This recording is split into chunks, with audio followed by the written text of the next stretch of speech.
लागू होता है वो कानून मोदी पर लागू होना चाहिए कि नहीं होना चाहिए? होना चाहिए कि नहीं होना चाहिए?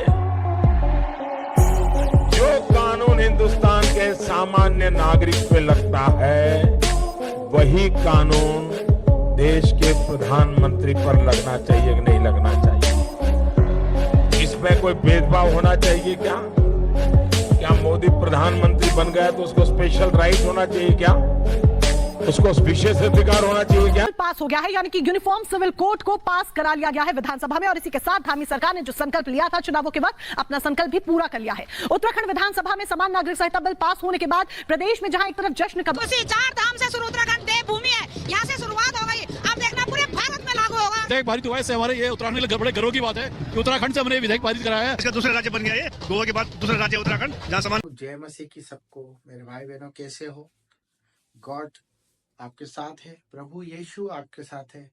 आज हम जिस विषय के बारे में बात करना चाह रहे हैं वो विषय लोगों की नजरों में बहुत बड़ा है, परंतु ईश्वर की नजरों में बहुत छोटा है, और हमारे भाई बहनों की नजरों में कितना बड़ा है। तो वो विषय है धर्मांतर, धर्म अंतर। और इसे आप बहुत सारे वर्ड कह सकते हो, कन्वर्सन। इसे आप ये भी कह सकते हो कि बदलाव, पैसे लेके बिक गए हैं, या क्रिश्चियन बन गए हैं, या प्रार्थना करने से आप खरीद।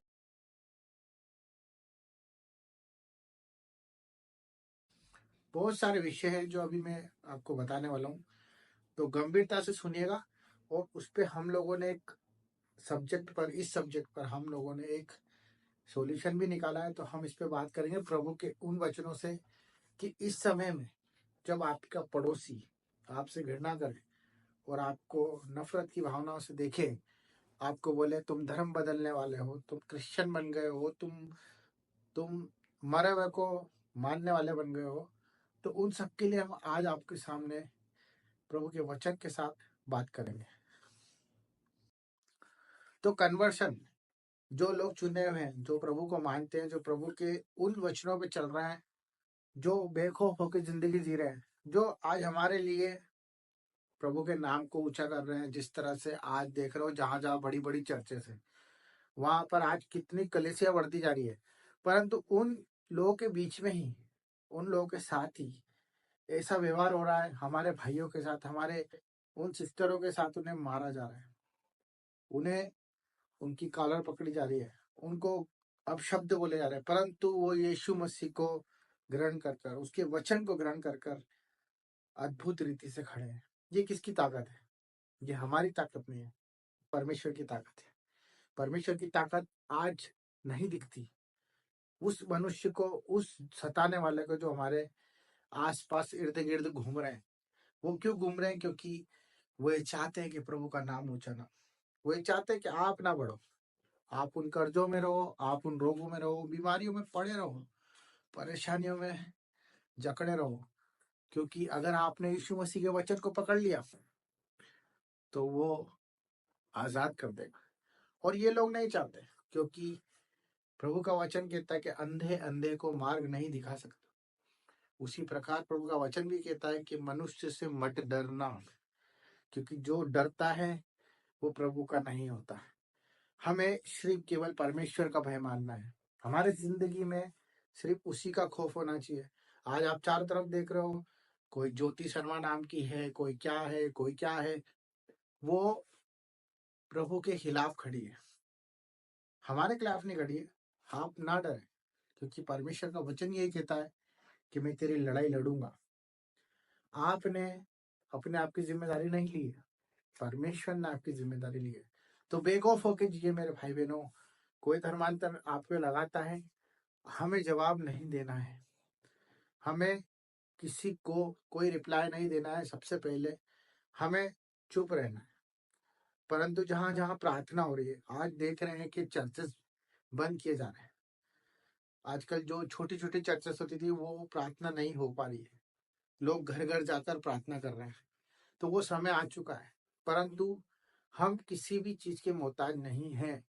क्योंकि जब हमारा परमेश्वर सताव में था, परेशानी में था, तो उसने हमें बताया कि हम गुप्त स्थानों में जाएं, और अपनी कुआड़ बंद कर कर प्रभु से दिल खोल कर गुप्त स्थानों में जाके बात कर सकते। तो हमें कोई जरूरी नहीं है कि हमें किसी भी चीज की और किसी भी व्यवस्था की जरूरत पड़े। प्रभु हमारे साथ खड़ा है। एनी टाइम बेखौफ होकर उससे प्रार्थना करें और हर उस व्यक्ति के लिए प्रार्थना करें जो आपको सता रहा है। हमारे घर में बहुत से हैं जो बदलना नहीं चाहते। हमारे घर में बहुत से ऐसे लोग हैं जो शराब में हैं, बुरी आदतों में, बुरी संगति में हैं, परंतु वो बदलेंगे क्योंकि आप प्रभु के वचन को थामे रखें। यही बात प्रभु हमें सिखाना चाहता है कि हम पहले अपने आप को बदले, खुद को हम अपना हृदय परिवर्तन करें, हम खुद स्वीकार करें, हम खुद गंदी आदतें छोड़ें, हम खुद चोरी करना छोड़ें, हम खुद बुराई करना छोड़ें, किसी की बात करना छोड़ें, किसी को देख के जलना छोड़ें। जब हम ये सब करने लगेंगे तो आपके आसपास कोई नहीं आके खड़ा हो सकता, क्योंकि जिस तरह से यीशु मसीह श्वेत था और श्वेत है, जो सफेद है, उसे कोई रंग, उसके ऊपर कोई रंग अगर डालेगा तो वो दिख ही जाएगा। उसी प्रकार हमारे जीवन में अगर कोई गलत काम करेगा तो प्रभु यीशु उस चीज को देख लेगा और हमें भी वो निगाह दे देगा कि ये बुरा है और इससे दूर रहना है। तो सभी के लिए एडवाइस है कि परमेश्वर का वचन यही कहता है कि मनुष्य से ना डरना।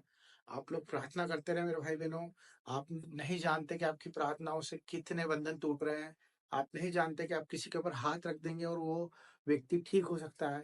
आप नहीं जानते कि प्रभु ने आपको वो विरासत में वो आपको ताकत दी है कि आप प्रार्थना करें और लोगों के लिए मदद में आगे बढ़े, सहायता में आगे बढ़े। और आप नहीं जानते कि आपका 1 रुपया भी दिया हुआ, वो किसी भी रीति से कहीं भी दिया हुआ प्रभु के नाम से, वो फलवंत होकर आपको ही मिलेगा। तो गॉड ब्लेस यू। सबको ये में से कि अपना ध्यान रखें, स्वास्थ्य का ध्यान रखें, सेहत का ध्यान रखें और बुरे विचार अपने जीवन में ना आने दें, क्योंकि प्रभु आपको बड़े कामों